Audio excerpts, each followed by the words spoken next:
Estudando o Livro dos Médiuns, um estudo sequencial da obra O Livro dos Médiuns de Allan Kardec.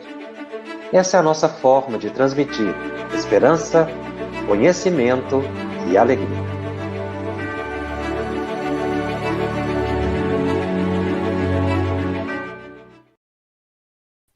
Olá, é com muita alegria que estamos iniciando mais um programa da série Estudando o Livro dos Médiuns aqui pela FEB TV.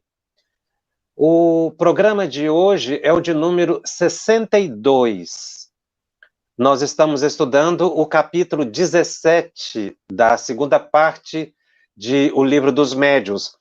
Esse é o programa de número 2, em que nós estudamos este capítulo 17, intitulado por Allan Kardec, A Formação dos Médiuns.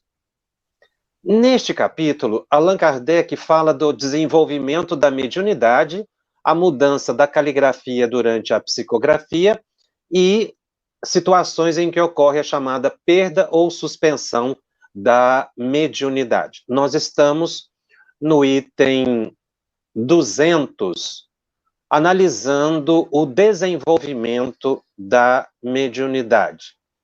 Kardec aqui vai explicar como é o processo físico, o que o médium, o candidato à psicografia, ele deve fazer, como deve proceder para que ele entre em sintonia com os espíritos ou entre em transe psicográfico. A explicação de Allan Kardec é toda focada na psicografia. Isso é um procedimento didático, porque ele focando numa especialidade, entendendo-se essa, você entende todas as demais. Aqui, especificamente, nós, quando estudamos psicografia, nós estamos estudando os fenômenos chamados de manifestações de efeitos inteligentes ou intelectuais. Ao lado da psicografia, nós temos, então, a psicofonia, muito chamada de incorporação. A psicofonia e a psicografia têm o mesmo processo, com algumas variações que eu vou comentar aqui hoje. Focando no que Allan Kardec coloca, ele analisa no item 200 que a psicografia, inicialmente, ela era feita através de cestas e pranchetas. Nós já comentamos isso em programas anteriores, em que o médium não pegava no lápis. Ele colocava o lápis num suporte, por exemplo, uma prancheta ou uma cesta, ele tocava na cesta e a cesta movimentava-se sozinha, né? Iam traçando as palavras, as frases. Os espíritos orientaram os médiuns que eles poderiam pegar diretamente no lápis. A partir daí, houve uma evolução muito grande na comunicação dos espíritos, porque ela ficou mais rápida. Não tinha um obstáculo material do suporte em que o lápis era colocado.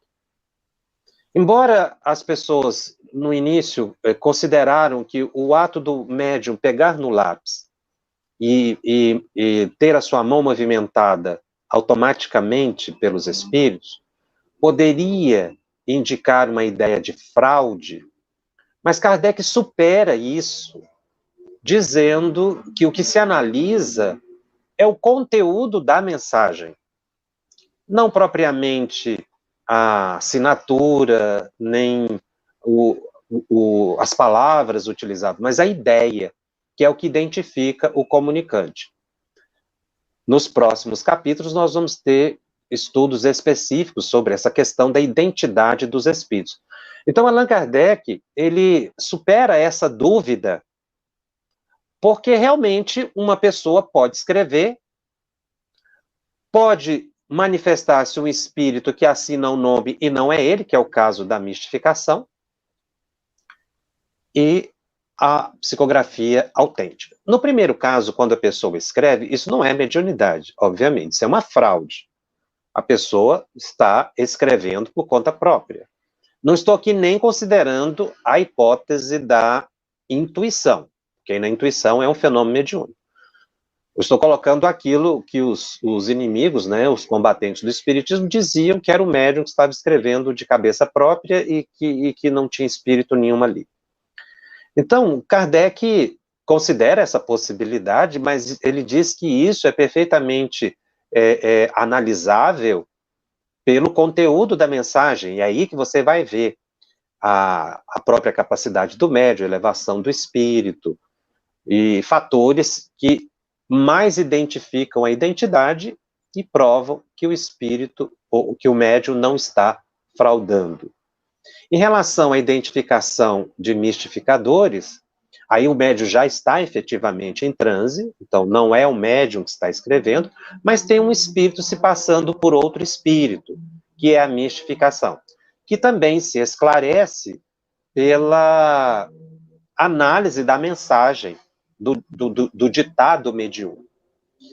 Então, Kardec realmente considera que o método mais eficaz, mais rápido, é realmente o médium tocar no lápis ou na caneta. A época de Kardec era uma pena que você tinha que molhar num tinteiro, isso ficava impraticável. Então, o lápis era muito mais rápido para se escrever. Então, a partir desse processo, houve uma evolução muito grande nas comunicações. E no item 200, ele inicia falando exatamente isso, né, que o estudo seguirá pela linha da psicografia, e logo adiante ele coloca que o processo é dos mais simples. Consiste unicamente em a pessoa pegar um lápis e um papel, colocar-se na posição de quem escreve e sem nenhum preparativo, sem nenhum artifício, começar a captar o pensamento dos espíritos comunicantes. Mas Kardec diz o seguinte, existem recomendações que se fazem indispensáveis para que ocorra o êxito nessa pretensão de comunicação com os espíritos. E ele vai no item 201, colocando alguns cuidados ou alguns requisitos que o médium precisa ter ou tomar para que ele possa ter condições de psicografar. Kardec, então, coloca: o primeiro seria uma disposição material. Ele recomenda que se evite tudo que possa atrapalhar o movimento da mão. Então, você deve colocar o papel na mesa e deixar a mão leve, livre. Não pode apoiar a mão no papel, para você não criar um peso. A ponta do lápis é o terceiro aspecto que Kardec coloca. O primeiro é não ter nenhum objeto perto que atrapalhe o movimento da mão. A segunda observação que ele faz é não pesar a mão sobre o papel, deixar a mão mais solta, mais leve, acima do papel. Terceiro, tocar a ponta do lápis no papel, ela deve encostar, deve-se encostar a ponta do lápis o suficiente para você ter o movimento da mão. Mas também não colocar muita força quando segurar o lápis, para que você também não ofereça nenhuma resistência. Ele coloca aqui 4 condições. Então, ele está explicando o mecanismo material. O que o médium deve fazer. E são essas realmente as orientações que se passa para o médium em desenvolvimento da mediunidade. Nós estamos estudando o desenvolvimento da mediunidade. Então é assim que o médium se posta, né? Uma mesa, o papel, o lápis, e ele deixa que o movimento da mão seja involuntário. Kardec ainda observa que essas orientações são inúteis se a pessoa já consegue escrever já fluentemente, uma vez que essas observações elas são preliminares, elas realmente são indicações para o médium que está iniciando. Quando o médium já está bem adestrado, ele faz esse movimento da mão, ou permite que a mão movimente-se livremente. Mas os primeiros exercícios são assim, como nós acabamos de explicar. No item 202, ele comenta logo de início que é indiferente que se use uma caneta ou um lápis. Nos nossos tempos atuais, nós temos as canetas. Então, uma caneta que não vai falhar na hora da psicografia, né? Por isso, às vezes, se opta pelo lápis, porque se o lápis ele quebra uma ponta, é mais fácil de ser observado do que uma caneta que você vai ficar. Eu já observei mensagens que se perderam, porque na hora a caneta falhou. Na época de Kardec, ele coloca que isso era impraticável, porque o médium tinha que ficar toda hora molhando a pena no tinteiro, e essa tinta, esse movimento atrapalhava o processo. Tá? Ele diz que essa questão de molhar a pena, né, no tinteiro, é só para os médios, assim, já mais experientes, que ele observava a época dele, e aqueles que escrevem mais calmamente. Aqueles que escreviam rapidamente não conseguiam, atrapalhava esse movimento. E ele diz que aqueles que escreviam com muita velocidade, era preciso utilizar o lápis.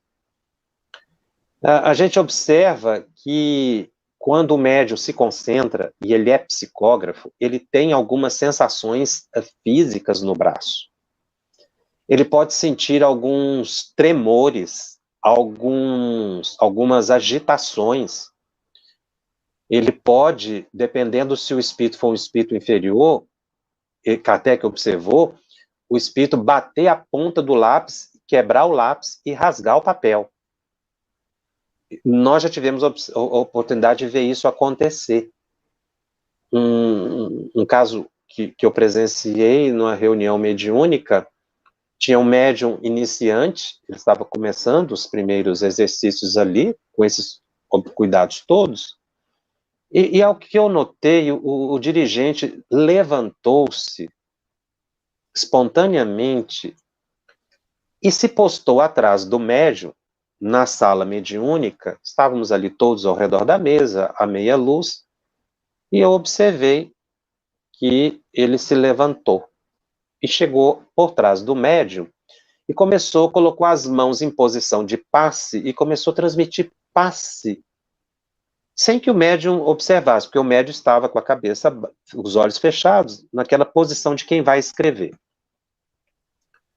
De repente, o médium bateu violentamente a mão na mesa e o lápis voou, caindo ao chão a uma grande distância.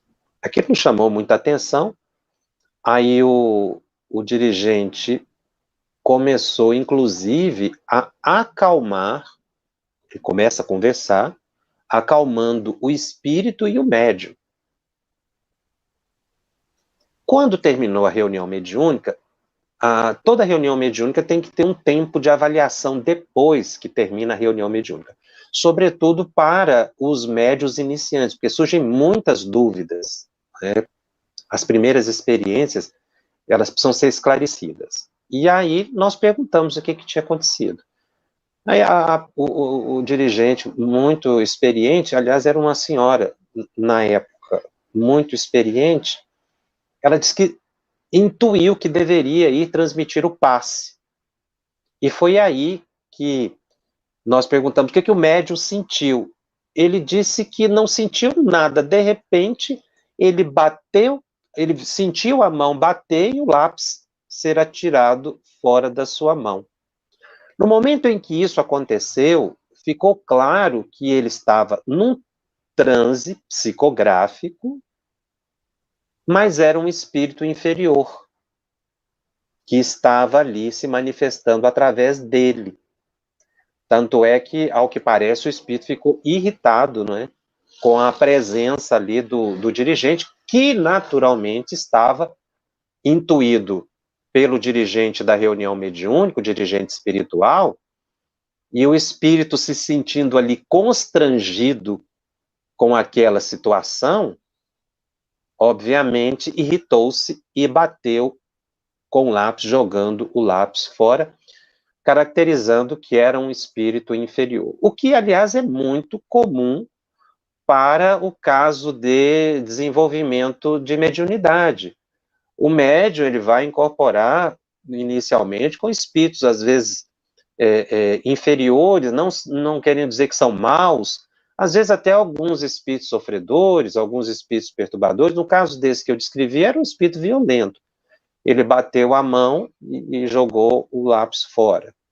Isso deu oportunidade para o médium perceber, né, perceber a próprio transe, porque ele também não tinha percebido, ele disse que não tinha percebido que era um espírito inferior. Então, ele passou a orar mais, ficar mais vigilante, e deu oportunidade para a direção do trabalho também esclarecer aquela entidade e dar melhores orientações para o médium em relação a essa questão de vigilância, de oração, embora esses espíritos, eles são permitidos manifestar em reunião mediúnica para auxílio deles mesmos, porque uma coisa que às vezes as pessoas não observam é que o transe mediúnico em si, ele já é um ato terapêutico para o espírito. O ato do espírito estar em sintonia com o médium e ocorrer o transe, há um realinhamento psíquico do comunicante espiritual, porque ele entra em contato com os sentidos orgânicos do médium e a sua mente se equilibra. Então, apesar do espírito ter tido aquela reação de bater o lápis ali e rasgar o papel, o contato que ele teve com a reunião mediúnica, com as preces e com o próprio organismo fluídico do médium, o perispírito do médium, ele se beneficiou. Por isso é que os espíritos deixaram essa manifestação. E, naturalmente, a gente supõe, né, que os espíritos conduziram aquela entidade, porque a reunião era uma reunião muito séria, uma reunião de pessoas estudiosas, com a pretensão de desenvolvimento da mediunidade, para colaboração com os espíritos superiores no socorro às entidades sofredoras. Então, aquele tipo de manifestação é perfeitamente normal. É claro que esse bater na mesa foi involuntário. Com o tempo, o médium vai aprendendo a ter um maior autocontrole. E aí, mesmo que ele sinta o impulso de bater na mesa, o médium vai conseguir conter esse impulso por um autocontrole que se acostuma a ter no processo de desenvolvimento da mediunidade. Então, pode vir nele o impulso de bater na mão, na mesa, e ele não deve bater a mão na mesa. Mas isso se aprende. Como aquele médium que estava em desenvolvimento, eram as primeiras reuniões, segunda ou terceira reunião que ele estava ali já exercitando a psicografia, ele obviamente não conseguiu controlar. Por quê? Porque eram as primeiras experiências. Depois, a gente nunca mais viu acontecer isso, porque ele já percebendo que isso poderia acontecer, ele já exerce um autocontrole, que é uma questão que muitos médios dizem, eu não consigo me controlar. Consegue sim. Porque o espírito não pode fazer o que ele quer. Você não vai inibir um espírito de demonstrar uma certa agitação. Mas você não pode permitir que o espírito bata na mesa e jogue o lápis. não é? Podendo até machucar uma pessoa na sala. Então, são situações eventuais em que o médium deve ser orientado, que ele pode, mas como é que eu faço isso? Isso é um processo de costume, tem que ficar automático no médium. Esse controle, esse freio que ele coloca no próprio corpo, porque o espírito, ele transmite o pensamento, mas o médium é o dono do próprio corpo, ele não domina o corpo do médium. Mesmo que o médium seja sonâmbulo, mesmo que o médium seja um psicofônico sonambúlico, ele tem plenas condições de controlar, ele não deve dar vazão. Mas isso se adquire. Não se pode exigir do médium nas primeiras sessões, porque ele está lá para aprender isso, para aprender com o desenvolvimento da mediunidade o autocontrole. Então não é uma questão de censurar o médium, é de ajudar o médium. E aí o médium, percebendo também, ele colabora e com o tempo ele tem um perfeito autocontrole. Como eu disse também, é muito comum manifestar esses espíritos inferiores que às vezes escrevem nomes pomposos. Eu já vi o médium receber, e a primeira mensagem que o médium recebeu foi de Rousseau, por exemplo. Uma outra primeira mensagem que recebeu foi de André Luiz, outra primeira mensagem que recebeu é de Bezerra de Menezes. É possível isso? É possível. Mas espíritos muito elevados, eles não comparecem para desenvolver a mediunidade do médium. O que quer dizer isso? Espíritos mais próximos da natureza do médium, espíritos inferiores, é que, para se beneficiarem e colaborarem com o médium, são trazidos pelos benfeitores espirituais para exercitar a mediunidade do médium, porque é uma coisa mecânica. Então, embora espíritos muito elevados possam vir trazer um recadinho, nós temos que analisar o conteúdo para dizer se é ou não é, por exemplo, um doutor Bezerra de Menezes, logo de primeira mensagem, mas a gente tem que entender também que é mais natural que espíritos inferiores compareçam para o desenvolvimento da mediunidade da pessoa, porque é um treinamento. Os espíritos falaram isso para Kardec, não é de se estranhar. Quais foram os espíritos que movimentavam as mesas? Era um treinamento para a chegada do espiritismo, espíritos inferiores.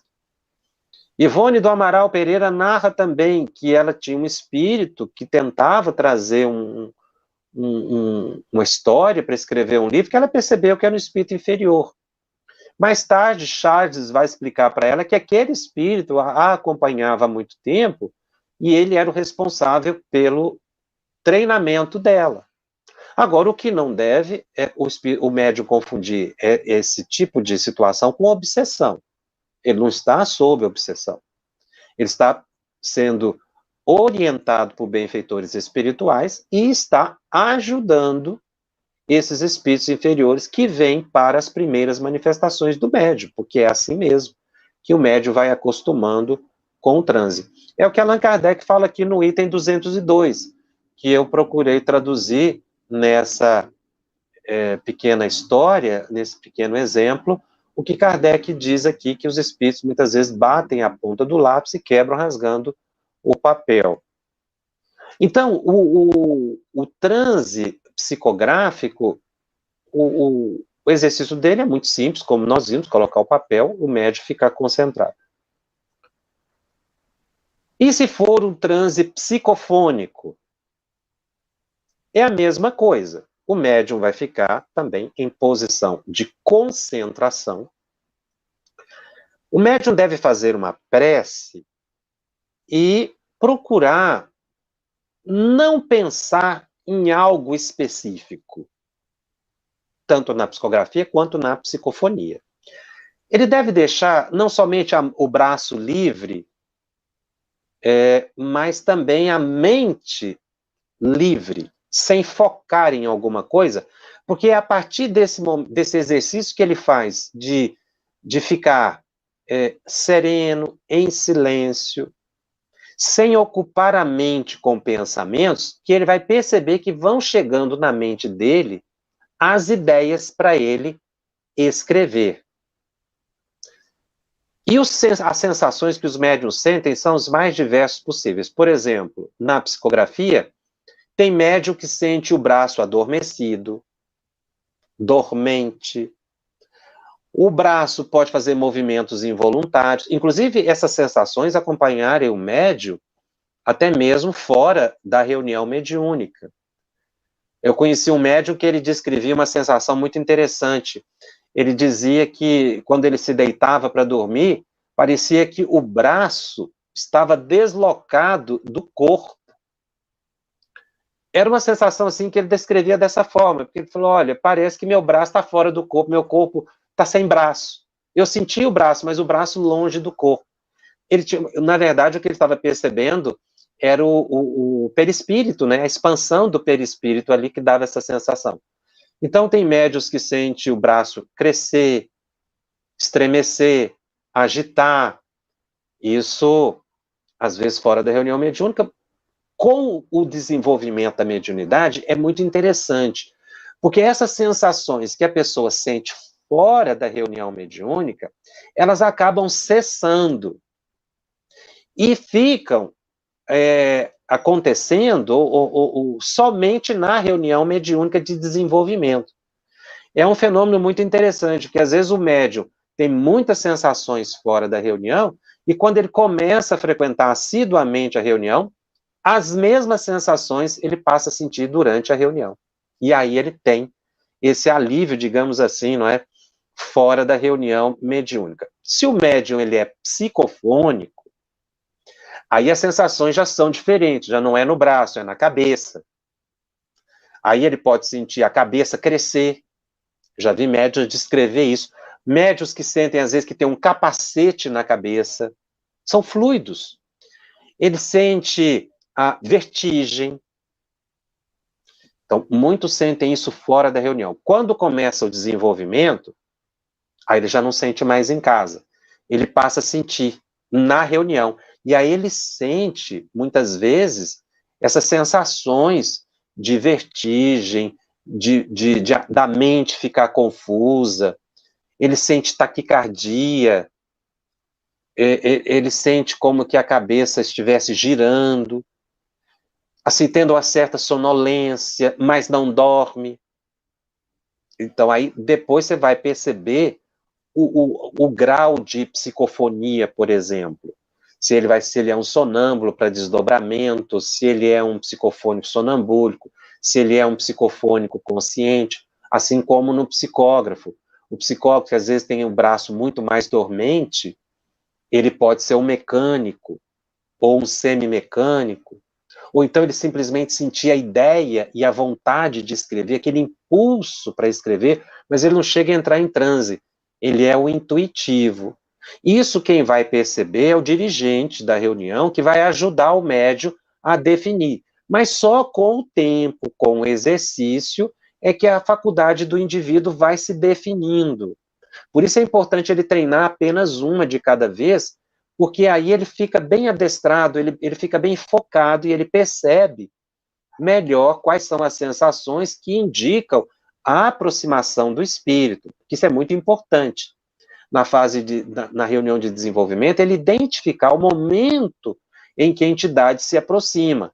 E é exatamente esse momento que ele começa a sentir essas sensações que alteram a sua percepção. Porque é o perispírito dele que se expande para se aproximar do perispírito do comunicante. Quem é que provoca essa expansão perispiritual e esse contato com o comunicante? Os mentores. O que Allan Kardec orienta no Livro dos Médiuns? Apenas que se aplique passes no médium quando ele, às vezes, tiver dificuldade para escrever. Mais adiante, já que antecipando um pouquinho do que nós vamos falar em outros programas, Allan Kardec aconselha, por exemplo, que se transmita o passe diretamente no braço do médium, ou um médium coloque a mão sobre o braço do médium, um médium mais desenvolvido, coloque a mão sobre o braço do médium, e aí o braço do médium poderia começar a se movimentar. Ou como esse caso que eu descrevi, do médium iniciante, que a dirigente se levantou e foi transmitir o passe. Nesse momento em que a pessoa recebe o passe, houve uma indução, houve uma magnetização, porque magnetização é indução. Quando você diz assim, eu estou magnetizando, eu estou uma água para fluidificar, eu estou magnetizando uma pessoa. O que você está fazendo, na verdade? Você está induzindo. Induzindo o quê? Fluidos. Provocando um deslocamento de fluidos. Então, quando os espíritos transmitem o passe, os dirigentes espirituais, porque eles é que coordenam isso, estão provocando uma indução, ou seja, fazendo com que o pensamento do médium se associe ao pensamento do comunicante. Se o médium está tendo dificuldades e uma pessoa, o dirigente, se aproxima, ou o médium esclarecedor aproxima e transmite o passe, ele está aumentando a magnetização que já está acontecendo pelos espíritos e ali também transmitindo fluido ectoplasmático para que o médium, então, mais envolvido com esses fluidos, ele tenha maior facilidade de psicografia ou psicofonia. Mas esse passe do dirigente ou do médium esclarecedor nem sempre é necessário. Depende do médium, depende do dia. Às vezes ele precisa numa manifestação, não precisa noutra. Muitas vezes depois que ele desenvolve a mediunidade, aí ele já não precisa mais desses suportes que o médium, que um aplicador de passe possa dar a ele. Eu mencionei o médium esclarecedor, mas pode-se pedir também para que um dos médiuns de apoio e sustentação da reunião venham ajudar um médium que está iniciante, transmitindo o passe, porque realmente energiza mais, digamos assim, né? Na verdade, é uma transfusão de fluido ectoplasmático que auxilia o médium a deslanchar. Isso é muito útil. Mas, como disse, nem sempre é necessário, porque os espíritos já fazem isso. Para nos dar suporte e melhor compreensão desse mecanismo do transe mediúnico, eu trouxe aqui um trecho de André Luiz que explica, na visão espiritual, como é que é o processo de captação do pensamento do comunicante. Porque André Luiz, Allan Kardec explica essa dimensão material, como é que o médium deve se postar. Mas e na dimensão espiritual? André Luiz, então aí, André Luiz, ele está, nesse trecho que eu vou ler, ele está interpretando o pensamento de Allan Kardec. É muito importante observar isso, tá? Ele vem em colaboração ao pensamento do codificador, porque esses dois espíritos, as equipes, né, a equipe de Emmanuel, a equipe de Bezerra de Menezes, que foram os grandes orientadores de André Luiz, aqui os supervisores da obra de André Luiz, são espíritos da falange do Espírito de Verdade. Emmanuel, nós sabemos que tem uma mensagem de Emmanuel no Evangelho segundo o Espiritismo. O Emmanuel era um dos espíritos que foi utilizado por Allan Kardec. Mensagem dele foram recebidas. Então, é um espírito de elevadíssima hierarquia, e o trabalho que ele faz com o André Luiz é exatamente trazer exemplos mais concretos que nos ajudam a entender melhor o pensamento do codificador. Como esse fato que eu narrei. Quando a gente narra um fato, melhora a compreensão. Então, no aspecto material, basta isso. O médium psicofônico entrar em concentração, esvaziando o máximo possivelmente, o médium psicógrafo pegar o lápis e o papel, ficar na posição de quem vai escrever e deixar a mão fluir, também não criando imagens mentais, procurando esvaziar. É claro que a gente não consegue, o médium não consegue esvaziar o pensamento 100%, não. Mas ele deve deixar preocupações em casa, ele deve deixar lembranças em casa, ele não deve ficar focado num pensamento. Feita a prece, fique sereno. E é aí que André Luiz dá uma explicação muito interessante no livro Evolução em Dois Mundos, no capítulo 2 da segunda parte do livro. Esse livro foi psicografado por Chico Xavier em parceria com Valdo Vieira. Então, nesse capítulo, André Luiz dá a seguinte explicação do início do contato, né, da mente do médium com o comunicante. Como é que isso acontece? Ele diz que expressa-se a mensagem pelo sistema de reflexão, em que o médium, embora guardando o córtex encefálico anestesiado por ação magnética do comunicante, lhe recebe os ideogramas e os transmite com palavras que lhe são próprias. É um pequeno trecho, mas que tem explicações muito profundas. Sem querer fazer divulgação, mas divulgando, porque a obra é da FEB, o livro Psicofonia, na obra de André Luiz, no capítulo 26, nós comentamos esse trecho. E a esse capítulo, nós tivemos a oportunidade de tecer os seguintes comentários. André Luiz está analisando o processo mediúnico de comunicação. Aquele momento em que o médium está ali, com o lápis e o papel na mão, ou preparado para uma psicofonia. Segundo ele, a entidade projeta imagens na mente sintonizada do médium, que as verbaliza conforme suas condições pessoais. Pelo que a gente depreende do texto, o córtex cerebral é anestesiado magneticamente pelo comunicante. Córtex cerebral, ou córtex encefálico, é a parte mais externa do nosso cérebro, do encéfalo, chamada massa cinzenta. Essa região é uma região muito nobre. É ali que ocorrem as funções cognitivas.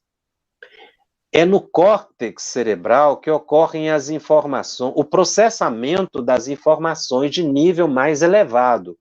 Então, algumas funções do córtex: pensamento, raciocínio, memória, consciência, a atenção, a consciência perceptiva e a linguagem são algumas das funções do córtex cerebral. Então, o que o espírito faz? Ele anestesia essa região do cérebro do médium. Magneticamente. Ou seja, ocorre uma indução, um domínio dessa região, que o médium precisa aceitar. Por isso que alguns médiums sentem a cabeça anestesiada. Alguns descrevem isso, às vezes a cabeça cresce. É porque está ocorrendo essa ação magnética. Agora, é claro que a ação magnética ela não é só do comunicante. Ela é do coordenador, do médium, do espírito dirigente da reunião mediúnica, que facilita esse encontro de pensamentos. O que na verdade, essa anestesia magnética do córtex cerebral provoca? A capacidade no médium de perceber os pensamentos do comunicante. É nessa hora que, com a expansão, essa ligação psíquica, ou uma expansão psíquica do médium, ele entra em transe, ele entra no estado alterado de consciência. Por que é um estado alterado de consciência, o transe, como definem os especialistas? Porque naquele momento a mente dele já está saturada de outros pensamentos. Elas se misturam.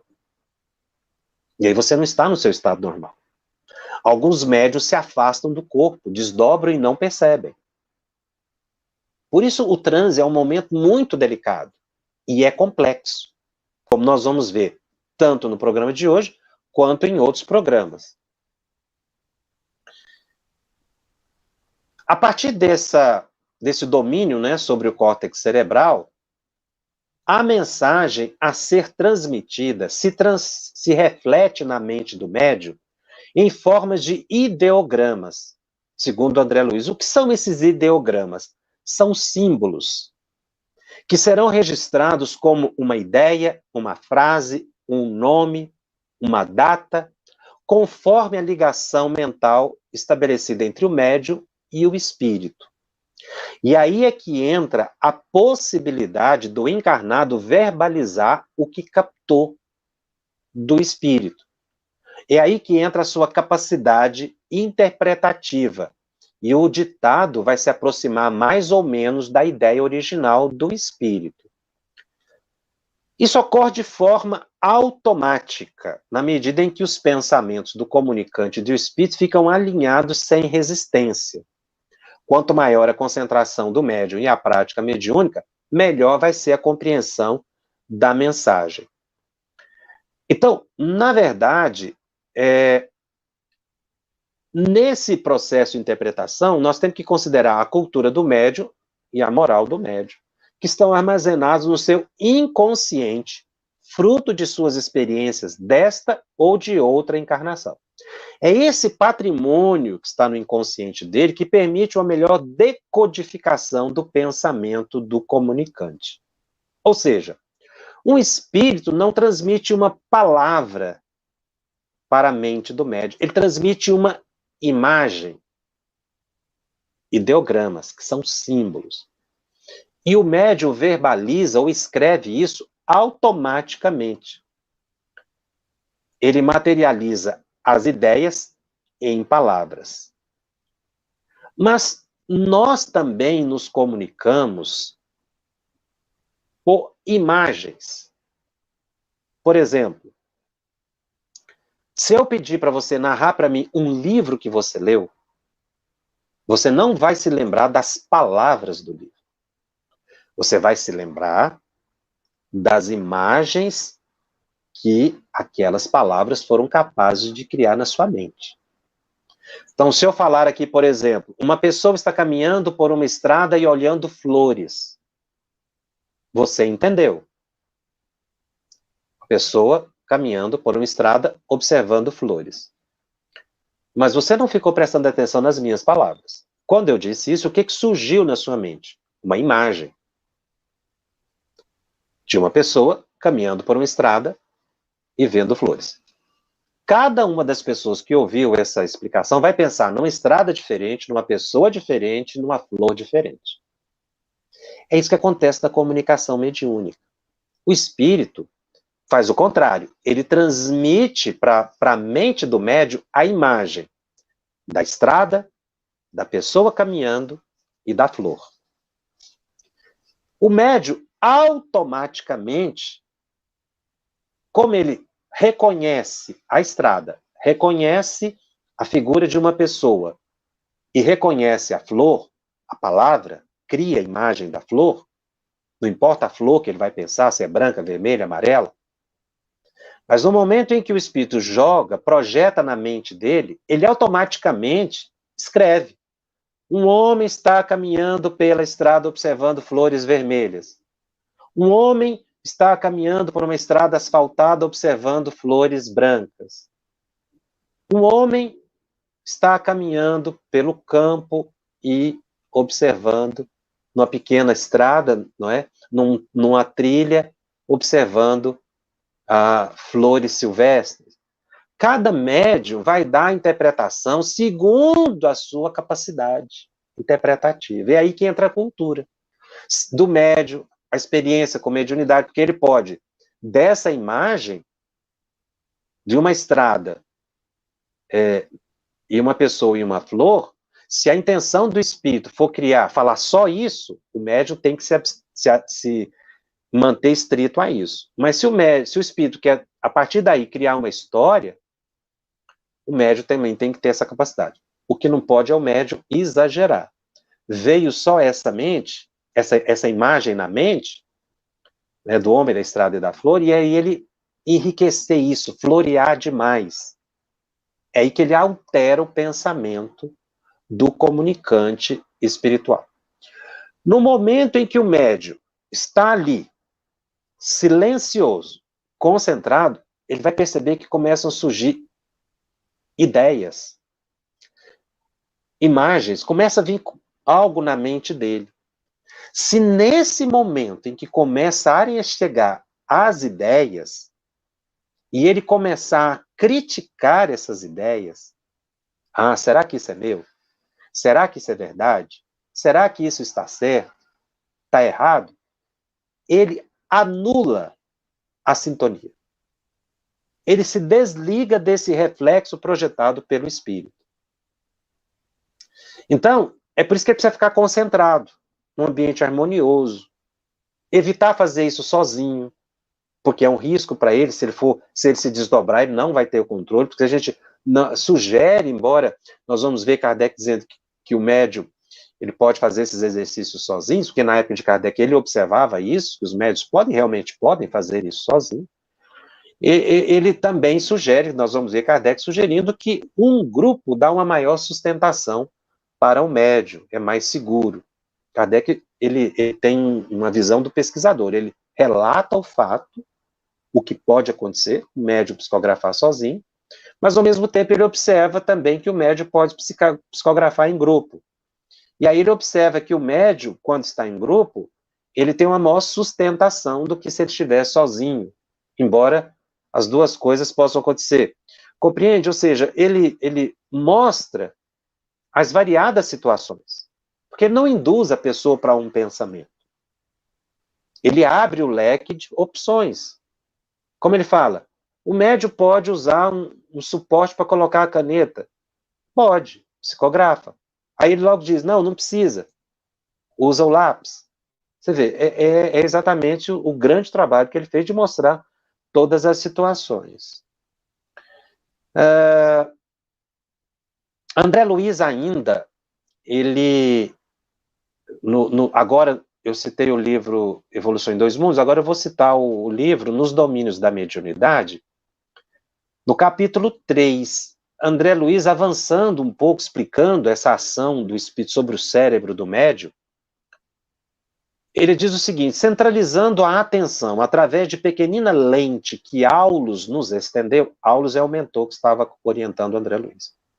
O cérebro de nossa amiga, ele está descrevendo o cérebro do médium, pareceu-nos poderosa estação radiofônica, reunindo milhares de antenas e condutos, resistências e ligações de tamanho microscópico à disposição das células especializadas em serviços diversos, a funcionarem como detectores e estimulantes, transformadores e ampliadores da sensação e da ideia, cujas vibrações fulguravam aí dentro como raios incessantes, iluminando um firmamento minúsculo. Então, o cérebro do médium, quando André Luiz olha, ele compara com uma estação radiofônica.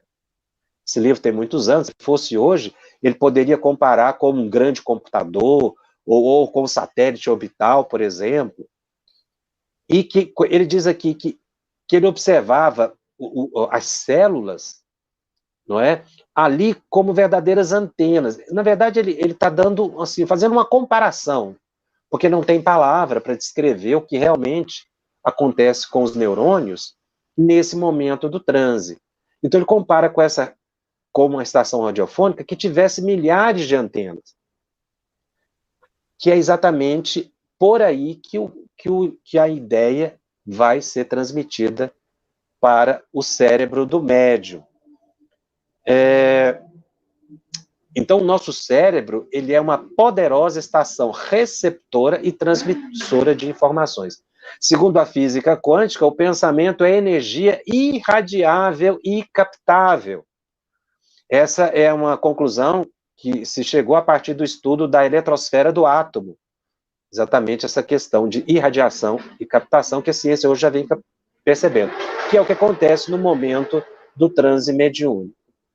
Então, o médium que pretenda um serviço mais elevado na mediunidade deve observar sempre os seus pensamentos, suas atitudes, buscar ajustar-se às expectativas dos espíritos superiores, tornando-se conscientemente passivo nas mãos deles, o que favorecerá a ocorrência de um fenômeno de forma qualificada. Ou seja, o médium ele tem que buscar uma vida moderada, vigilância, estudo, disciplina, para que na hora da reunião mediúnica esse cérebro, essa estação poderosa, capaz de captar imagens, ele possa traduzir o pensamento do comunicante espiritual, porque interfere também a condição moral do médium. Agora, se o médium não tem capacidade interpretativa, ele não consegue traduzir o pensamento do espírito. Porque se eu falo cadeira em português, na cabeça de vocês que estão me ouvindo, vai vir a ideia do objeto. A palavra cadeira, que é o signo, né? Segundo os linguistas, ele tem um significado, que é esse objeto utilizado para sentar. Então, eu falo cadeira, você não pensa na palavra cadeira, já vem imediatamente o objeto na sua cabeça, na sua mente. É isso que o espírito faz. Mas você precisa ter capacidade de entender o pensamento do espírito. Porque ele pode tentar transmitir para você uma imagem que você não é capaz de interpretar. Por exemplo, se eu falo miocárdio, que é o músculo cardíaco. Aqueles que sabem o que é miocárdio, que são da área de saúde, por exemplo, imediatamente vem a imagem do coração, do músculo cardíaco. Aquelas pessoas que não conhecem de anatomia, que nunca ouviram falar essa palavra, o espírito pode estar do lado da pessoa, tentar transmitir a imagem do músculo cardíaco, mas não tem no vocabulário inconsciente do médium a palavra miocárdio. Então o médium não vai escrever miocárdio. Ou o espírito não vai transmitir nada, ou ele vai escrever uma palavra que seja mais ou menos correlata. Por exemplo, ele pode falar de coração, mas sem usar a palavra miocárdio. Por quê? É preciso que tenha no acervo mnemônico do médium a palavra que o espírito queira comunicar. É claro que o espírito vai buscar um médium que tenha condições interpretativas, mas o médium tem que fazer a sua parte. Ele precisa estudar, ele precisa ler, estudar a doutrina espírita, estudar matérias como essa, que facilita a concentração dele, porque aí você entendendo o que está acontecendo, ou seja, que você está captando imagem, diminui um pouco a sua ansiedade, o médium fica assim, menos crítico, porque ele não pode criticar, ele tem que analisar depois que terminar a reunião, é que se analisa. Se o médium ficar analisando, analisar na hora o pensamento que está vindo, ele dessintoniza. Aliás, é uma dica boa para a gente aprender a desintonizar fora da reunião mediúnica, tá? O processo é o mesmo. Começa a vir muita ideia na sua cabeça, você está em casa, no trabalho, o que você faz? Começa a prestar atenção em outra coisa que você tira a sintonia, você quebra a sintonia. O processo de quebrar a sintonia é assim, é desviando o pensamento. Na reunião mediúnica, se eu começo a criticar demais, será que isso é meu? Eu quebro a sintonia. Na minha casa, se começam a vir pensamentos perturbadores, e eu leio uma mensagem do Evangelho, faço uma prece, ou faço uma caminhada, ou presto atenção num filme agradável, mudo de assunto, a sintonia se desfaz. O mecanismo é sempre o mesmo, tanto para você sintonizar, quanto para você desintonizar. Isso é que eu acho muito importante nessa compreensão desse mecanismo da sintonia, porque ela tanto vale para você sintonizar para um transe mediúnico, receber uma mensagem, como essa explicação também ela é válida para você se dessintonizar em momentos que não são adequados, quando você sente um mal-estar, que você vê que é fluídico, desvia o pensamento, conversa sobre outra coisa, leia um livro, não preste atenção. Quanto mais você prestar atenção naquela sensação, mais ela se intensifica. Se é reunião mediúnica, quanto mais você presta atenção no pensamento que vem, mais você se envolve, e aí você entra em transe. É para isso que é a reunião mediúnica. Então você tem que prestar atenção no pensamento. Mas em casa, não. Você não pode prestar atenção. Se você prestar atenção demais nas sensações dolorosas, numa dor indefinida, no mal-estar, aquilo vai aumentando tanto que daí a pouco você está de cama ou você está entrando em transe. Quando, na verdade, é apenas uma percepção fluídica, excluída a possibilidade de enfermidade física mesmo. Estamos analisando pelo aspecto mediúnico, né? Então, essa habilidade que o médium adquire no desenvolvimento. O desenvolvimento mediúnico é para isso, para ele aprender a ter autocontrole psíquico. E se você sabendo que são imagens que chegam no seu pensamento, você tem total autocontrole. Por isso que eu falei no início, vem o desejo de bater a mão na mesa. O desejo é do espírito, mas você, médium, pode controlar. Esse assunto continua, porque desenvolvimento mediúnico é complexo, tem muitos assuntos interessantes para a gente analisar, mas eu vou abrir aqui algumas perguntas sobre esse assunto. Nosso Telegram já está aberto, poste lá suas perguntas. Jacobson, até onde a alimentação atrapalha no trabalho mediúnico? É melhor não comer carne, também não esquecendo do pensamento e das ações sintonizadas no bem. Cláudia, eu vou até entrar nessa questão da alimentação, do sexo, em programas seguintes, porque isso faz parte do desenvolvimento da mediunidade. Mas a alimentação atrapalha sim, pela quantidade que você come, ou que você come durante o dia e que fica uma digestão lenta. Depois eu vou explicar com calma isso.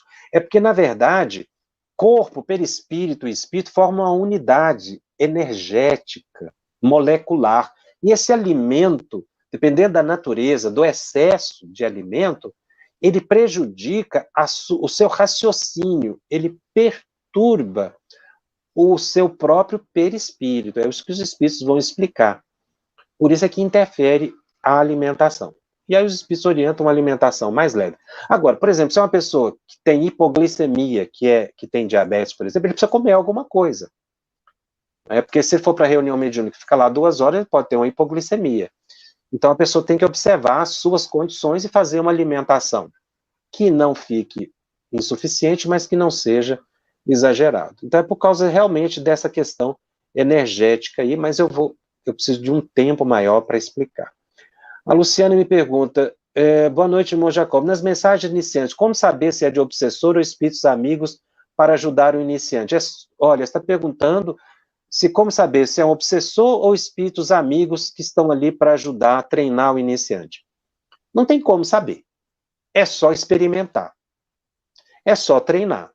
É claro, se for um espírito obsessor, como está numa reunião mediúnica séria e controlada, é para isso mesmo. Não há que se estranhar. Esse espírito vai ser esclarecido. Se for um espírito amigo, um espírito inferior, ele também vai ser bem acolhido. Então, a gente não precisa ficar com esse receio, né, de obsessão, porque ali é um ambiente controlado. Por isso que é importante fazer exercícios dentro do centro espírita, numa reunião séria. Agora, se você está fazendo isso fora do centro espírita, aí tem que preocupar com a obsessão mesmo, porque você não tem muito controle sobre o que está acontecendo. Mas o que você vai observar é o conteúdo, se o espírito está mais agitado, menos agitado, o que ele fala, se o médium está em psicofonia, ou o que ele escreveu, aí que você vai analisar se ele é um obsessor ou não. Mas isso é natural nas primeiras reuniões, e é esse que é o próprio propósito mesmo de socorro. A Celinei está me perguntando, quando há necessidade de comunicação mediúnica, o médium pode ser induzido ao sono durante o dia para que possa receber informações e mensagens por meio de sonhos? Isso pode acontecer, sim, no caso de médiuns sonâmbulos. Mas não é bom que aconteça isso sucessivamente. Tá? O médium não deve se entregar a esse sono. Porque se ele é um sonâmbulo, isso é muito fácil acontecer, é muito natural.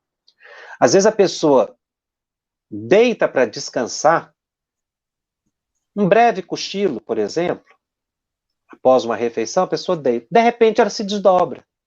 Porque isso é muito natural no sonâmbulo. E aí, nesse momento, ele pode captar uma informação. Então, isso é muito natural, não deve causar estranheza também. O que o médium não deve é ficar deixando se envolver demais. Você está no seu trabalho, sente um sono, Ali não tem como você recostar, você dormir. Você tem que desviar o pensamento, levanta, faz uma caminhada, pede para o seu anjo de guarda te ajudar para isso não acontecer naquele ambiente. Mas é muito provável que, se for a sua faculdade, isso aconteça espontaneamente. Quando você está na reunião mediúnica, isso continua acontecendo às vezes às noites, né? Só que aí já é uma forma mais equilibrada, você vai perceber que a pessoa não fica tão perturbada. Mas isso não deve causar muita preocupação, a não ser que fique excessivo, e aí o médium tem que controlar também. Deixa eu ver aqui, o nosso tempo está vencendo. Observamos alguns trechos do item 203 referente à evocação. Olha, André Luiz Polimeni, ele está me perguntando do item 203. O item 203, eu vou falar sobre essas evocações aqui, que você está perguntando, no próximo programa, tá? Segura até lá, porque hoje eu fui até o item anterior, e realmente nós vamos entrar no item 203. É porque, na verdade, eu estou explicando aos poucos, né? Não dá para explicar o capítulo inteiro, ele é muito longo. Então, às vezes eu vejo que algumas pessoas ficam assim, insatisfeitas, a explicação não foi completa. Mas não tem como a explicação ser totalmente completa. Eu estou explicando pedacinho por pedacinho, didaticamente. Na semana que vem eu vou entrar em mais detalhes sobre o transe. Tem outras coisas sobre o transe mediúnico, não terminou aqui. Então, quando você for estudar o capítulo, aí você tem que assistir os vários programas, que aí a ideia fica completa. Então, espere eu terminar os programas, que aí eu vou dar todas as explicações. Se não ficou claro, aí a gente complementa, tá? O Márcio pergunta, Jacobs, quando psicografo, não vejo imagem. Não, Márcio, você não vê as imagens. O que eu estou dizendo é que as imagens vêm e você transforma isso automaticamente em palavras. Por exemplo, eu estou conversando com você. Você não está vendo as imagens, você só está entendendo o que eu estou falando. Mas por que é que você está entendendo? Segundo a neurolinguística, você está entendendo a minha explicação porque estão surgindo na sua mente imagens e não as minhas palavras. É isso que acontece, o médium não vê essas imagens. Porque isso é automático, eu falei. O espírito projeta a imagem, você escreve imediatamente. Se você estiver psicografando, isso é automático. Só que o que eu estou explicando é que ele não transmitiu a palavra que você escreveu. Aquela palavra que você escreve na psicografia já é a tradução do seu psiquismo. O espírito não transmitiu aquela palavra. É tradução, é interpretação. Ele projetou a imagem. Você não vai ver a imagem. O seu cérebro, essa estação radiofônica que André Luiz explica aqui, já traduz isso em palavras. Do mesmo modo que se você falar comigo e eu entender, aí também chegaram as imagens. Mas se, por exemplo, você falar comigo em inglês, eu não conheço a língua inglesa. Você vai falar por horas e eu não vou entender nada. Por quê? Porque as suas palavras não criaram imagens na minha cabeça. Eu posso até entender a palavra que você falou, mas ela não vai significar nada para mim. Tá? Então, realmente é o que você está descrevendo. Você não vê as imagens. A mão é que movimenta conforme você vai escrevendo e sua mente decodifica automaticamente. Tá? Por fim, a Fabiola pergunta, se o espírito enviar as imagens, mas o médium não decifrar corretamente, isso é muito comum, o médium não decifrar corretamente. Com o exercício, o médium vai se aproximando cada vez mais da ideia original. No desenvolvimento, é mais difícil. Porque o espírito transmite uma ideia e, às vezes, o médium tem dificuldade para o exercício da psicofonia ou da psicografia. E com o tempo é que isso se supera. O espírito tenta novamente, avisa que aquilo que ele não entendeu, não, o espírito tenta novamente. O espírito não vai falar que você não entendeu. Você vai continuar exercitando. Lembra aquela história, só para finalizar aqui, que Chico Xavier disse que psicografou muitos anos e jogou muita mensagem fora. Divaldo conta muito essa mensagem. Que ele psicografou um grande número de páginas. Depois Joana de Anjos chegou para ele e falou, olha, jogue tudo fora. Ele até faz com muito humor, conta que ficou até com dó, porque ele achava as mensagens lindas, mas teve que jogar tudo fora. Por que a mentora orientou Divaldo a jogar aquilo tudo fora? Porque era treinamento. eram belas, mas eram treinamentos. Aconteceu também com Chico Xavier. Acontece com todo médium. Então, as primeiras mensagens, elas não são perfeitas, elas ficam imperfeitas, as ideias ficam quebradas. Chega um tempo em que o médium passa a dominar, e aí, como o caso de Chico e de Val, fluíram na mediunidade. Bom, eu vou ficando por aqui, o tema, ele é palpitante, eu vou voltar, como disse, nós vamos continuar. Lembrando, meus amigos e minhas amigas, o estudo está disponível também em podcast, no canal da FEB, no Spotify e nas demais plataformas de áudio streaming. Os nossos encontros semanais ficarão gravados e disponíveis gratuitamente. Divulgue, compartilhe com aqueles que não puderam assistir ao vivo. Se você tem dúvidas acerca da mediunidade ou gostaria de ficar atento à programação da FEB TV, acesse o nosso grupo no Telegram, @FebTV_Médiuns. O grupo fica aberto até amanhã, por volta das 20 horas, para você fazer as suas perguntas e depois a gente vai pesquisar para responder. E se você deseja encontrar todo o conteúdo estudado aqui nos nossos programas, estão todos postados no febtv.com.br/médiuns. Lá também você vai encontrar as perguntas que já foram respondidas no Telegram, separadas por assuntos. E a FEB TV disponibiliza 3 oportunidades de estudo das obras básicas. Anote aí. Segunda-feira, estudando o Livro dos Médiuns, às 20 horas, hora de Brasília. Na terça-feira, comigo, estudando o Livro dos Médiuns, 20 horas, horário de Brasília. E na quinta-feira, estudando o Evangelho segundo o Espiritismo, às 21h30, também horário de Brasília. Finalmente, seja padrinho e madrinha da FEB TV. Ajude a manter este e outros programas no ar, acessando febtv.com.br. Dê a sua contribuição, participe conosco. Eu te aguardo na semana que vem para continuarmos o estudo de O Livro dos Médiuns. Até lá. Estudando o Livro dos Médiuns. Um estudo sequencial da obra O Livro dos Médiuns de Allan Kardec. Essa é a nossa forma de transmitir esperança, conhecimento e alegria.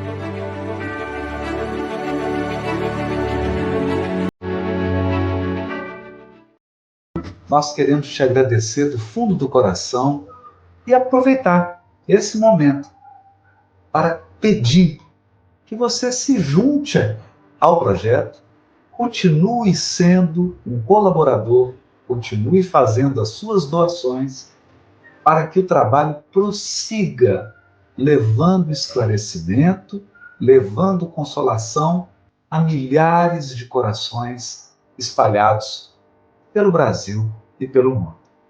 Gratidão e esperança na continuidade da sua doação.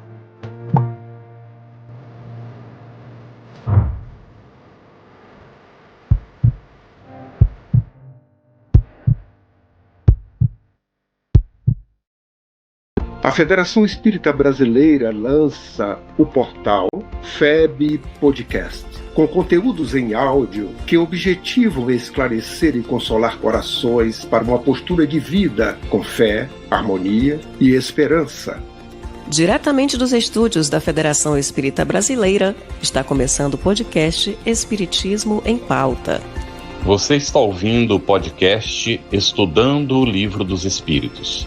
Olá, eu sou o Thiago Toledo e você está ouvindo o podcast do Cidadão do Universo. Você está ouvindo o podcast do Entre Dois Mundos. Você está ouvindo o podcast do Gostinho de Leitura. Estudando o Livro dos Médiuns. Olá, eu sou a Marina Miranda e você está ouvindo o podcast Minha Nada Mole Encarnação. Essa é a nossa forma de transmitir esperança, conhecimento e alegria. Conheça a Federação Espírita Brasileira, que busca mostrar quem ela é. O trabalho realizado por meio desta instituição centenária, trazendo você para dentro da nossa casa. Como surgiu a Federação Espírita Brasileira? De Augusto Elias, o seu fundador, aos dias de hoje, o que ocorreu? Quem foram e quem são os vultos que fizeram e fazem parte desta história. Qual a relação de nomes como Chico Xavier, Bezerra de Menezes, Ivone Pereira com esta instituição? Qual a sua missão?